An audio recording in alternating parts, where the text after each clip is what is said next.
Welcome to the AEN Stories channel. Let's dive in, because this story has been a weight in my chest for months, a truth I carried like a stone, heavy and cold, until I set it down and found air again. It wasn't a loud betrayal, no lipstick smudged on a collar, like in some pulpy novel. No hotel receipts tumbling from a forgotten wallet. No shouting matches that woke the neighbors in our quiet suburban street. It was an earring, a single silver hoop, small and delicate, left carelessly on the edge of our kitchen counter one Wednesday afternoon after Clara rushed out for what she called a garden club meeting. We'd been married for 8 years, Clara and I, the kind of couple who seemed steady to our neighbors, shared smiles at block parties, hands linked on evening walks through the park. Our modest 2-story house filled with the soft chaos of books, mismatched mugs, and the faint scent of her morning coffee. I was a librarian, spending my days cataloguing novels and guiding kids to stories in our town's small library, a brick building with creaky floors and a perpetually broken coffee machine. Clara was a graphic designer, working from home, her desk a riot of sketches, colored pencils, and half-empty coffee cups, her energy a spark that could light up any room. We shared our space with a black lab, Daisy, who'd nap under my chair while I read, her soft snores a comfort after long days of shelving books and answering questions about overdue fines. Our life felt like a well-tended garden, ordered, familiar, blooming in its own quiet way, but lately the air between us had grown stale, her smiles fleeting, her evenings spent texting in the backyard, her laughter drifting through the open window, bright, but no longer meant for me. I noticed the earring because it wasn't hers. Clara loved bold, colorful jewelry, beaded necklaces that caught the light, chunky bracelets that clinked with every gesture, pieces that matched her vibrant energy, not this simple silver hoop, understated and out of place, like a whisper from someone else's life. I picked it up, the metal cool against my fingers, and saw a tiny L engraved on the inner curve, faint but deliberate, like a signature meant to be found. My name's Daniel. The L hit like a quiet shock, a puzzle piece I didn't want to place, a whisper of something wrong that sent a shiver down my spine, like a draft through a cracked window in our otherwise warm kitchen. I stood there, Daisy nudging my leg, her tail wagging obliviously, and turned the earring over in my hands, my mind racing with questions I wasn't ready to ask. Was it a gift from a friend? A neighbor's lost item from the garden club? A mistake left behind after a meeting about rose pruning? I told myself it was nothing, a trivial trinket dropped during one of her community projects, maybe by someone borrowing our kitchen for a planning session. But doubt crept in, soft and persistent, like a weed pushing through the cracks in our garden stone path, unsettling the order of our life. I left the earring where it was, planning to ask casually when she got home, to keep my voice light and avoid the accusation. I could already hear her deflecting with that bright, practiced laugh she used to charm everyone. But the question stuck in my throat when she walked in, her cheeks flushed with a warmth I hadn't seen in months, her eyes bright with a spark that felt foreign, like it belonged to a Clara I didn't know anymore. "Long meeting," she said, dropping her bag by the door, kicking off her sandals, and planting a quick kiss on my cheek, her new rose-scented perfume lingering, sharp and unfamiliar. Not the jasmine one had bought her for our 6th anniversary, the one she'd said was her favorite. I nodded, forcing a smile that felt like a mask, but the L stayed with me, a splinter in my thoughts, pricking every time I tried to move on. Every time I tried to convince myself I was overthinking a piece of jewelry smaller than a dime. The next day, I couldn't shake it. The earring, the perfume, her distracted smile, they swirled in my head, a storm of questions I didn't want to face, but couldn't ignore. While Clara was at another garden planning session, I did something I'd never done before. I searched her bag, my hands trembling as guilt twisted my stomach like a vine choking a tree. The earring was gone, its absence louder than its presence, as if it had been reclaimed by someone who knew its significance. But inside a side pocket, I found a folded note, written in unfamiliar handwriting, the ink slightly smudged from being handled. "Clara, you light up the garden L." My heart sank, heavy and cold, like a stone dropped into a pond, the ripples spreading through me, unsettling everything I thought I knew about our life. Who was Elle?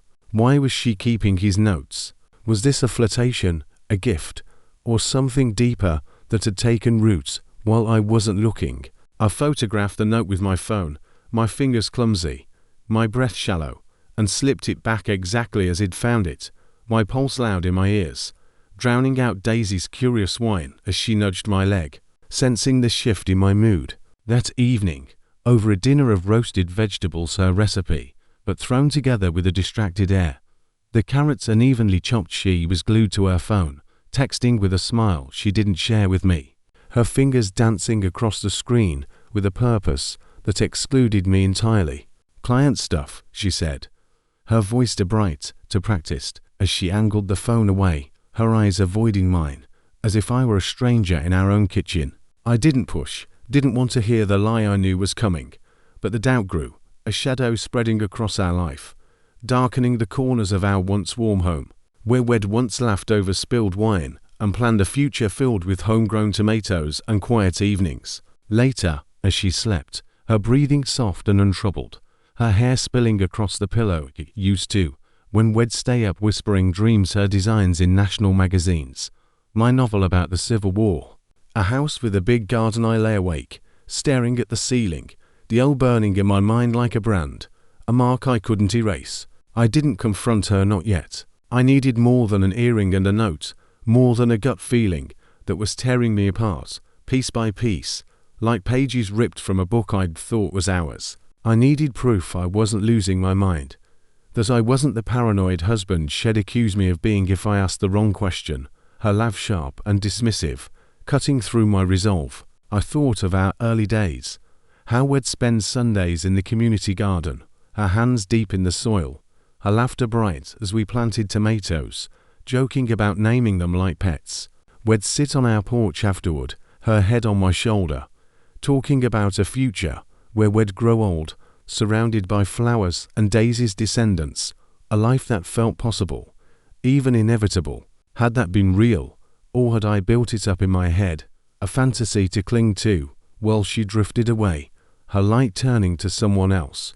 The doubt was a weight, pressing down, making it hard to breathe, like the air in our house had turned thin, no longer enough to sustain me. Over the next 3 weeks, I became a silent investigator, piecing together a puzzle I didn't want to complete, each piece a fresh wound, a crack in the foundation of our marriage. I started noticing things I'd overlooked: her garden meetings stretching past 10 p.m., her new wardrobe of soft, flowy blouses she claimed were just for client calls, the way she'd hum folk songs I didn't recognize, melodies that didn't come from our shared playlists, the ones we'd curated on long drives to the lake.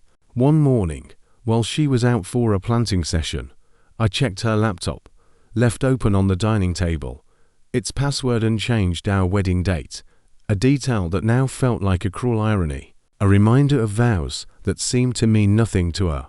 I hesitated, my fingers hovering over the keys, guilt warring with a desperate need to know, my heart pounding as if I were crossing a line I couldn't uncross. But I opened her email, scanning quickly, hating myself with every click, feeling like a thief in my own home, trespassing on a life that no longer felt like mine. There it was, a thread with Leo S., labelled as a neighbour from the garden club, a widower who lived 3 houses down, a man she'd mentioned once, casually, as the guy who knows roses. You make the garden glow, he wrote, dated after a late meeting she'd returned from with dirt on her jeans and a smile I didn't recognize, her eyes lit with a joy I hadn't seen in years. Her reply, you see me, Leo, not just the wife Daniel needs. I feel alive with you, like him more than a role. Attached was a photo. Then by the garden's rose trellis, her hand resting on his shoulder, her smile unguarded, a look I hadn't seen since our early days, when we'd dance in the kitchen to soft jazz, her laughter filling the space between us like a melody we both knew. My hands shook as I saved the email to a hidden folder on my drive, my vision blurring with hunched tears, the room tilting as if the floor had dropped away beneath me. Was this emotional? Physical? Both. The intimacy in her words, the way she gave him the parts of herself I thought were ours cut deeper than any explicit confession could, a blade slicing through the life I thought we had, leaving me to bleed in silence. I didn't stop there. Her phone, left charging on the counter one evening while she showered, yielded more. She'd changed the passcode, but I guessed it on the second try her birth year with an extra digit, a lazy update that felt like a taunt, as if she didn't expect me to look, as if I were too predictable to notice her drift. There were texts under Leo, a name she had never mentioned in our conversations, not even in passing. Last night was everything, he wrote, dated after her solo gardening retreat upstate. A weekend she'd claimed was for clearing her head after a stressful client project. Her response, "You get me, Leo. I'm not just going through the motions with you, like I am at home." Going through the motions. I'd been the one balancing our budget, walking Daisy, cooking dinners, supporting her freelance career, thinking it was what love looked like, what partnership meant. I screenshotted the thread, emailed it to myself, and deleted the evidence from her sent folder, my heart pounding but my hands steady, as if he'd been preparing for this moment without knowing it. A librarian cataloguing the end of his own story. Over the next week, I became a shadow detective, piecing together a puzzle that was breaking me with every new piece. Her calendar had vague entries: garden planning, club meeting that didn't match her stories, which grew vaguer each day, as if she couldn't be bothered to keep her lies straight, as if I were no longer worth the effort of deception. I found a receipt in her coat pocket for a coffee shop it'd never been to. Dated for a night shed, claimed a book club with her friend Sophie, a place we used to go together, reading novels over lattes. The new blouses, the rose perfume, the folk songs, they weren't for me. They were for him, for a life she was building in secret, a life where I was an afterthought, a prop left in the wings, while she took center stage with someone else. One Sunday, I found her notebook, hidden in a locked drawer under her desk, a small silver key tucked inside a pencil case, a secret I wasn't supposed to know, but he'd seen her use it months ago, back when I thought she was just hiding client sketches or gift lists. The notebook was leather-bound, its pages filled with her sharp, angular handwriting, confessions that read like a stranger's diary, each word a betrayal I hadn't wanted to believe. Leo makes me feel seen, not just Danielle's wife. One entry read, dated after a garden meeting she'd returned from glowing. Her cheeks flushed, her eyes bright with a secret she didn't share. Danielle's so steady, so safe. I need more than safety, more than routine. Safe. I'd been safe because I loved her, because I thought our evenings cooking together, reading in the garden, planning a future with a vegetable patch, and maybe a kid someday were the foundation of something lasting, something real. Another entry, from a week later. Coffee with Elle last night felt like I could breathe again, like I'm not just playing a part in Daniel's life, keeping his world tidy. Playing a part. I'd spent years organizing her invoices, walking Daisy through rainstorms, cheering at her design presentations, thinking it was partnership, not performance. Another page detailed stolen moments, lunches disguised as garden planning, a weekend retreat that was just them at a cabin upstate, coffee by a fireplace, whispers in the dark, moments she described as freedom, like him alive again. I photographed every page, my hands trembling but methodical, each click of my phone a small act of preservation, a way to anchor myself against the tide of her words, which crashed over me like waves I couldn't outrun. I locked the notebook away, the weight of her confessions settling like ash on my heart, heavy and suffocating, making it hard to breathe, as if the air in our house had turned to dust. I didn't confront her, not yet. I needed more. Needed to be sure I wasn't imagining the betrayal, that I wasn't the paranoid husband she'd accuse me of being if I came at her with questions, her laugh sharp and dismissive, cutting through my resolve like a knife through paper. The thought of her brushing me off, turning my pain into a script she could rewrite, made my stomach churn, a sickening mix of fear and rage. I remembered our early days, how we'd spend Sundays in the community garden, her hands deep in the soil, her laughter bright as we planted tomatoes, joking about naming them like pets, calling one Big Tom after it sprouted faster than the rest.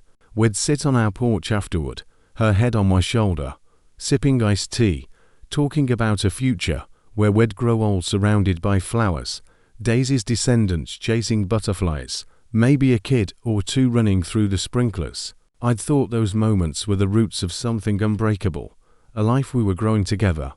But now they felt like echoes, memories I'd clung to, while she cultivated a new garden without me, one where I had no place. The doubt was a weight, pressing down, making every step heavier, every breath harder, as if I were walking through a house that no longer belonged to me, a stranger in my own story. I started therapy in secret, meeting Dr.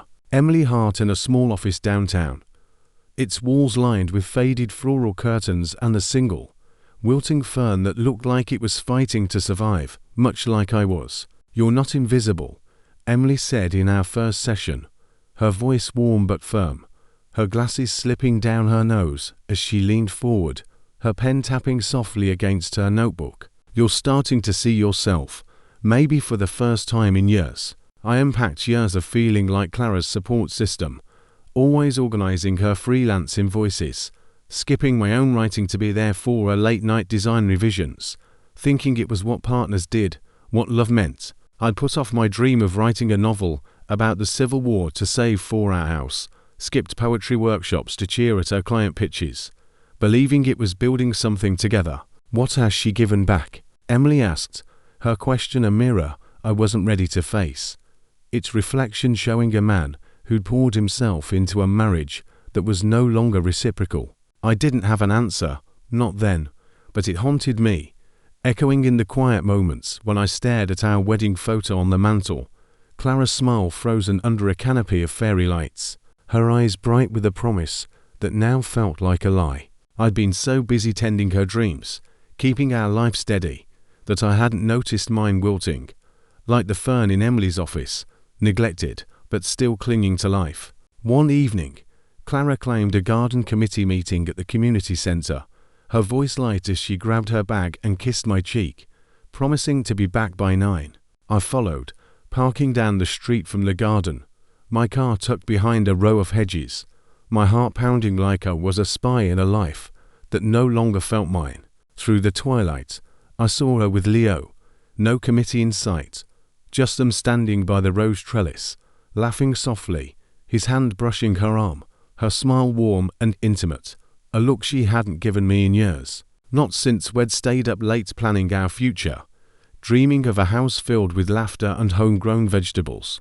They weren't planting or planning, they were lost in each other, their ease screaming a connection I couldn't touch, a scene from a play I hadn't been cast in. I didn't storm in or take photos. I sat there, gripping the steering wheel, my breath fogging the window, and felt the world tilt, as if the garden we'd built together had been uprooted, leaving only barren soil. This wasn't a fling, it was a parallel life, one shed cultivated while I was busy keeping ours alive, balancing budgets, walking Daisy, believing we were still a team. I drove home, Daisy greeting me with a wagging tail, her innocence a stark contrast to the fracture in my world. The betrayal wasn't just the possibility of something physical though, the notebook's hints of nights by the fire made my stomach churn. It was the emotional theft, giving Leo the parts of her I thought were ours, her laughter, her dreams, the way she'd tilt her head when listening, a gesture that used to make me feel seen, now offered to someone else like it never existed.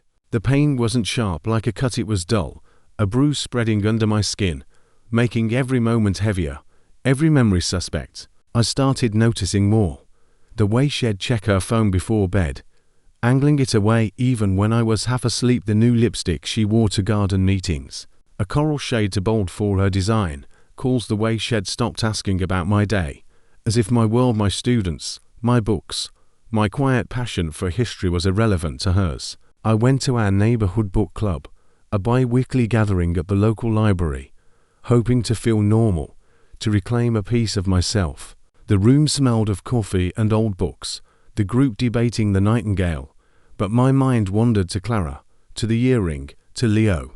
Sophie, her best friend and a garden club member, was there, sipping chamomile tea and talking about wartime resilience. Afterward, I pulled her aside, my voice low, hesitant, as if testing the ground beneath me. "Does Clara seem off to you lately?" I asked, fishing for a clue without revealing my hand. Sophie frowned, her eyes narrowing slightly, her fingers tightening around her mug. "She's been stressed about the garden fundraiser. Maybe a bit distant." "Why?" Her hesitation, the way she avoided my gaze, told me she knew more than she was letting on, like she was protecting Clara's script. "Just worried," I muttered, but the interaction stayed with me.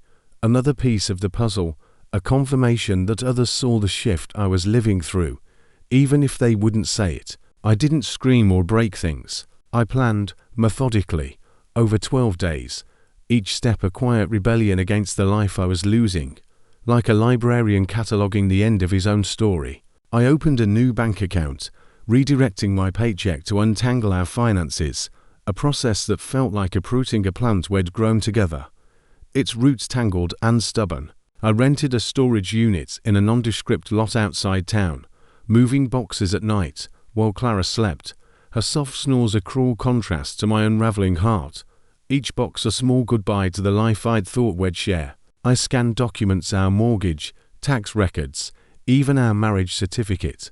Its ink faded, but still binding, saving them to a secure drive, a digital archive of a life I was leaving behind. I packed slowly, clothes folded with care, history books I'd loved since college, Daisy's toys and her favorite blanket, each item a piece of me I was reclaiming.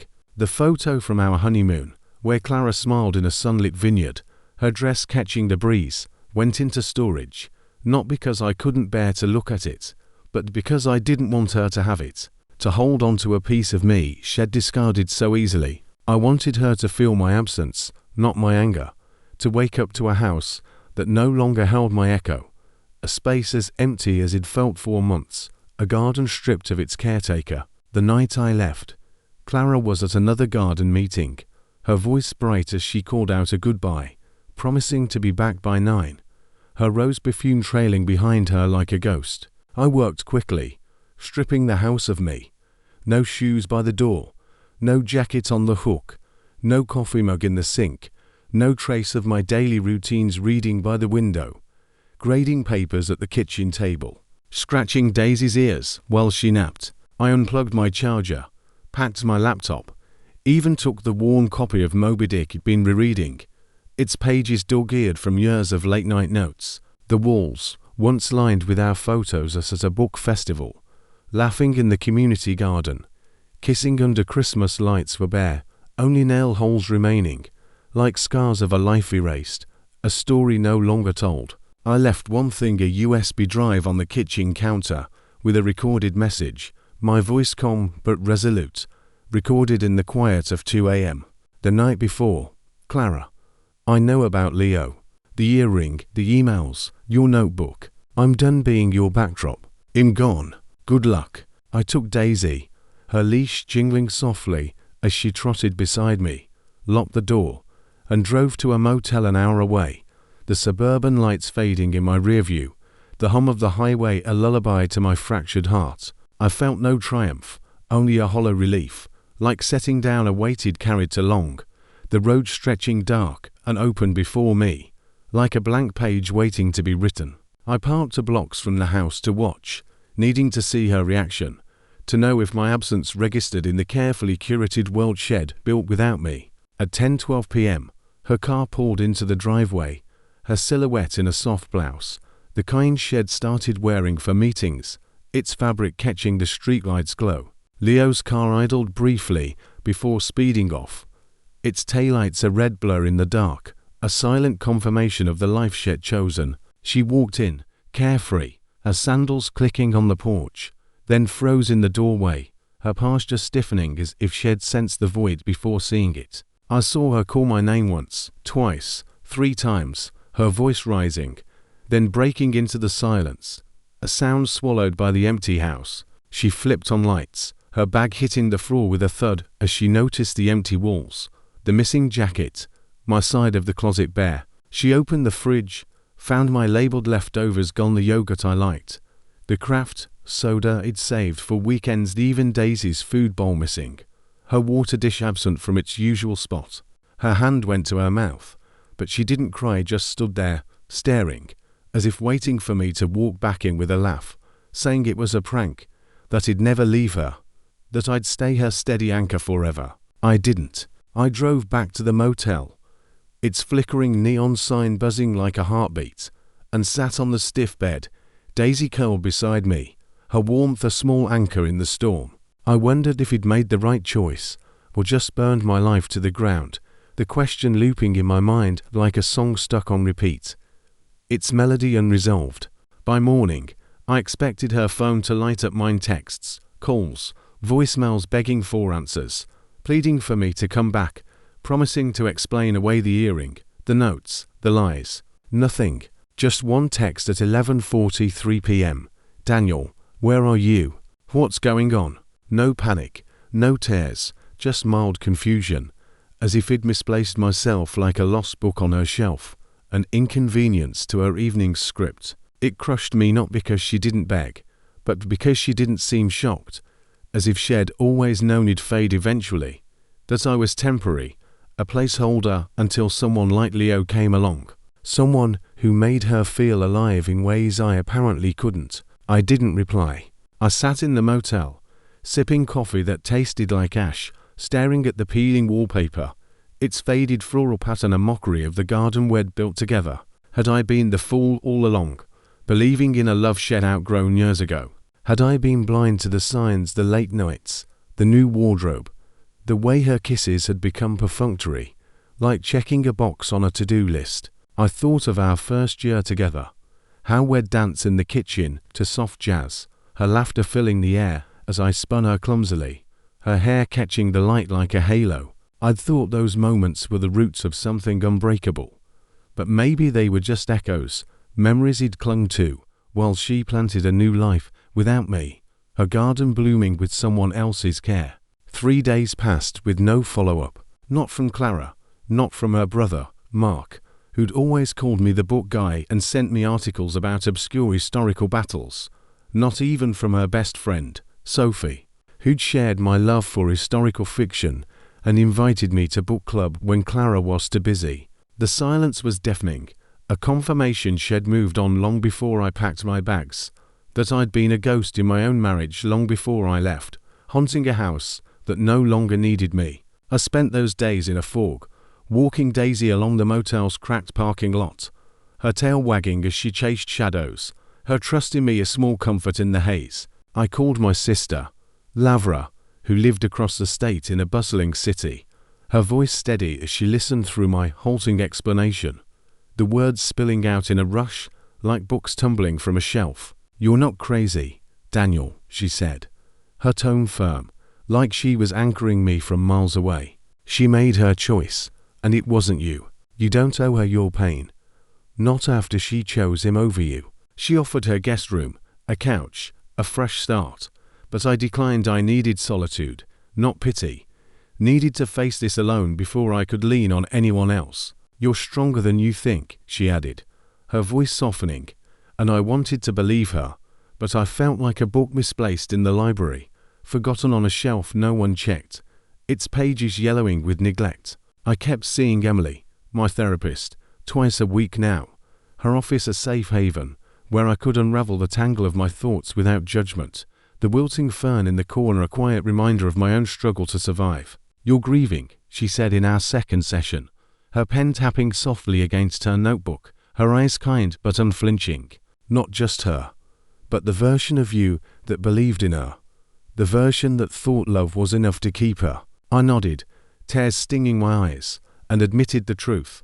I'd spent years trying to be enough, molding myself to her needs, organizing her invoices, skipping my novel to be there for a late-night design crisis, cheering at her presentations only to realize he'd been invisible to her long before Leo entered the picture.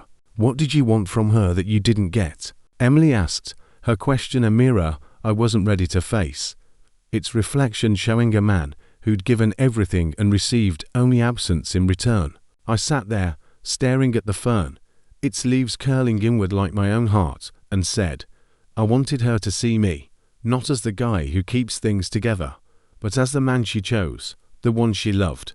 The words felt like a confession, a truth I'd buried under years of routine, under the weight of being the steady one, the reliable one, the one who never asked for more, because I thought love meant sacrifice. Emily leaned forward, her voice steady. You can't make someone see you, Daniel, but you can choose to see yourself, to value the man you are, not the role you played for her. On the 5th night, I drove back to our neighborhood, parking near the community garden, its rose trellis silhouetted against the dusk, a place that had once been ours, but now felt like a stage for her new life. Through the fading light, I saw Clara with Leo, her laugh bright and unburdened, the silver hoop earring glinting in her ear like a badge of her betrayal, its cell catching the last rays of sunlight. They sat on a bench, their heads close, her hand grazing his, her eyes sparkling in a way they hadn't for me in years, not since we'd stayed up late planning a future that felt possible. A house filled with laughter and homegrown vegetables, a life we'd nurture together. I didn't feel anger, just a cold clarity. It'd been grieving a marriage Shed already celebrated leaving, a truth that settled like frost in my bones, chilling but undeniable. I drove back to the motel, my hands steady on the wheel, and wrote in a journal I'd started, a cheap notebook from a gas station, its pages already curling at the edges. She didn't just betray me, she erased me, and I let her. No more. I'm not her backdrop anymore. The words were a vow, not to her, but to myself, a promise to stop living in her shadow, to reclaim the man I'd been before I became her anchor, her safety net, her afterthought. The next day, I sent an email to Sophie, attaching the notebook photos and a link to the USB audio. She can tell you her version, but this is mine. Ask her why she wrote him to safe. Ask why she needed Leo to feel alive. Sophie called hours later, her voice sharp with disbelief, a tremor of anger beneath it, as if she'd been caught in the crossfire of Clara's lies. Clara's a mess, Daniel. She says you ghosted her without warning, just vanished. Why'd you do this? I replied, calm but firm, the words practiced in my head over sleepless nights. Ask her about Leo. Ask why she wrote him just steady. Ask why she didn't call more than once after I left. Sophie paused, her breath catching, then hung up without a word, her silence louder than any argument, a crack in the facade Clara had built. I didn't expect her to understand. Not fully. She'd always been Clara's friend first, the one who'd laughed with her at book club, who'd invited us to garden parties. But I needed someone to know, to see the truth I'd carried alone, to hold a piece of the story it'd been forced to write in secret.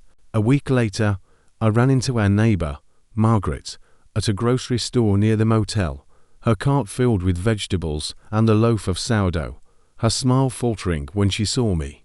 Margaret was a retiree who'd organized the garden club, a kind woman who'd brought us zucchini bread when we moved in, her eyes always warm with stories of her late husband. Daniel, you're here, she said, her voice hesitant, her hands tightening on her cart as if bracing for bad news. Yeah, just grabbing some stuff, I lied, clutching a box of cereal I didn't need, my heart racing as I weighed whether to speak or stay silent. Clara's been quiet lately, she said, her brow creasing.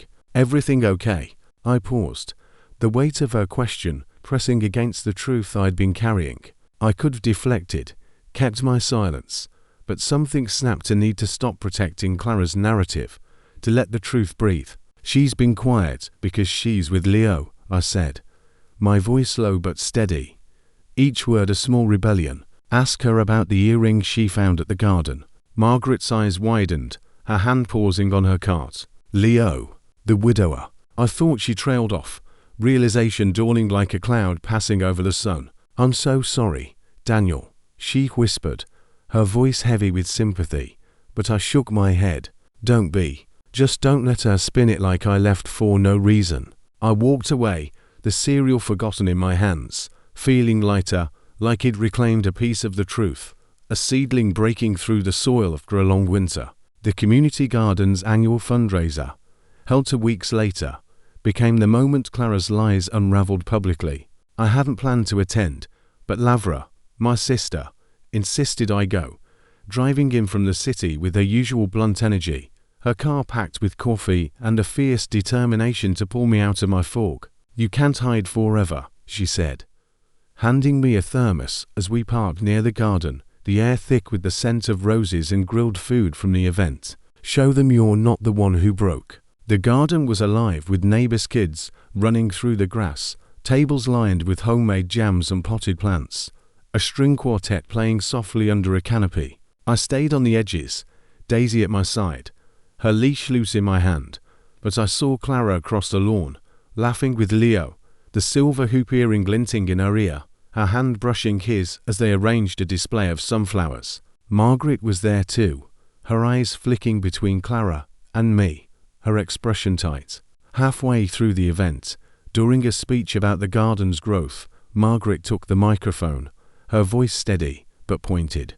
"We've all worked hard to make this place a community," she said, her gaze landing on Clara. "But honesty keeps it alive. Some of us have forgotten that." The crowd murmured, confused, but Sophie, standing nearby, caught my eye, her face pale. Later, she cornered Clara by the trellis, her voice low but sharp, words I couldn't hear but could feel, like a storm breaking. Clara's smile faltered, her eyes darting to me, and for the first time, she looked exposed, her carefully curated script crumbling under the weight of truth. I didn't stay to watch the fallout. I left with Lavra, Daisy trotting beside us, the garden fading behind me, a chapter closing with every step. A month later, I got an email from our old couple's therapist, Dr. Emily Hart, whom he'd sent the notebook photos, the USB audio, and a brief note explaining my absence. "Daniel, I'm so sorry," she wrote, her words measured, but heavy with empathy. "You deserved better. Clara's been in touch, but she's deflecting, blaming work stress, her need for freedom. Take care of yourself, and let me know if you need to talk." The email lifted a weight, not because I needed validation, but because it confirmed I wasn't crazy, wasn't overreacting to an earring and a hunch. It'd been erased, but I was done letting her write my story. I started running, the motel's nearby trails a quiet refuge, their paths winding through pines and wildflowers, the air sharp with earth and freedom. I bought a cheap set of pencils and a sketchbook, drawing the hills at dusk, each line a small reclaiming of my vision, a hobby I'd abandoned when I got too busy being Clara's anchor. I kept journaling, not about her, but about me, dreams I'd shelved, like writing a novel about a Civil War soldier's letters home places I wanted to see, like the ruins of Rome or the battlefields of Gettysburg, the man I wanted to become, one who didn't flinch at his own reflection, who didn't measure his worth by someone else's gaze. 4 months later, I moved to a small rural town I'd found by accident, driving aimlessly until the weight on my chest loosened, the road leading me to a place where the air smelled of river water and possibility. I rented a weathered house by a winding river, its wooden porch overlooking rolling fields, its windows rattling in the wind. No Wi-Fi, just Daisy and the sound of water rushing over stones, a rhythm that felt like a heartbeat, steady and alive. The town was quiet, its streets lined with stone cottages and wildflowers, its people kind but distant, offering nods as I passed with Daisy in her leash, her tail wagging like a metronome. I took a job at a tiny library, a one-room building with warped shelves and a wood stove, cataloguing books and helping locals find stories, each interaction a small step toward rebuilding. I started writing again, my novel about a Civil War soldier taking shape, each word a brick in a new foundation, a story I was telling for myself. I ran every morning, the river's flow clearing my lungs, my mind, the horizon stretching endless before me, like a canvas waiting for paint. I journaled at night, not about Clara, but about the man I was becoming, someone who could laugh without checking for approval, who could dream without fear of losing it, who could stand in the quiet of his own company and feel whole. I thought of my mother, who'd raised me and Laura alone after our father left when I was 10, her quiet resilience a guide now, her hands steady as she stitched our lives back together. She'd told me once, You don't need someone to make you whole, Daniel. You're enough. I hadn't believed her then. Too young to understand.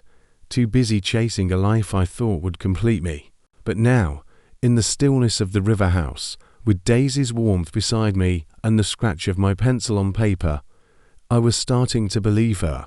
Each sunrise a small confirmation. Each breath a step toward myself. Clara sent one letter, left in the house's mailbox, when I made a final trip to collect stray mail. My last tie to the life I'd left behind. No real apology. Just, I didn't mean to hurt you, Daniel. I miss us, but I needed more than steady. I hope you're okay. I read it under a flickering street lamp, the paper trembling in my hands, then left it under the mailbox's rusting lid, its words fading like mist on the river, no longer able to reach me. I drove back to the rural town, the fields stretching wide under a starlit sky, the road a promise of something new. Last month, I met Anna at a book fair in the next town, a librarian with a warm laugh and a love for historical novels, her hands stained with ink from her own writing. We're not dating, just sharing coffee at a diner with checkered tablecloths, talking about books and battlefields and second chances. But it feels like possibility, a door I didn't know I could open, a page I didn't know I could write.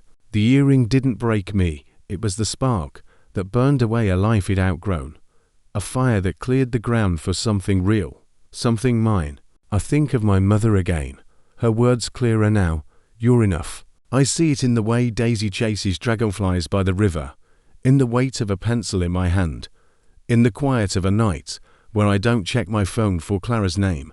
I'm not healed, not completely some nights. I still wake up reaching for a hand that isn't there, but I'm whole, or getting there.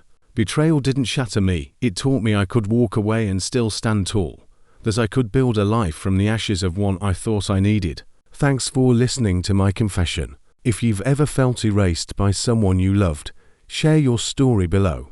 What historical figure's quiet, bold choice changed everything for them? Maybe a poet who walked away from fame, or a leader who chose exile over power. Drop your thoughts in the comments. You're watching End Stories, where truth rebuilds what lies destroy.